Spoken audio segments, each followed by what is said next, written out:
Comment വന്നിരിക്കുന്നു. PP-യുടെ one sided anti Israel reporting is becoming അൺസഹിക്കബിൾ. ഇസ്രായേലിന് വിരുദ്ധമായ വാർത്തയാണ് എബ്രഹാം മാത്യു അബ്രഹാം മാത്യുവിനോട് തിരിച്ചൊരു കാര്യം ചോദിക്കാനുള്ള SKN.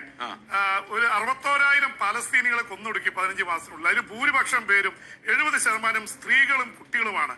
അബ്രഹാം മാത്യുവിനെ അമ്മമാരെയും കുഞ്ഞുങ്ങളെയും കുറിച്ചൊക്കെ അറിയാവുന്ന ആളാണ്. ഇതിനെ ന്യായീകരിക്കുന്നുണ്ടോ എന്നുള്ള ചോദ്യം തിരിച്ചു ഞാൻ ചെയ്യുന്നു.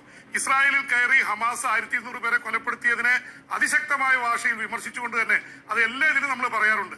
പക്ഷെ ഇപ്പോഴും പാലസ്തീനികളെ കൊന്നുകൊണ്ടിരിക്കുകയാണ് വെസ്റ്റ് ബാങ്കിലൊക്കെ. അപ്പൊ ഇതിനെ അനുകൂലിക്കണമെന്നാണോ പറയുന്നത്?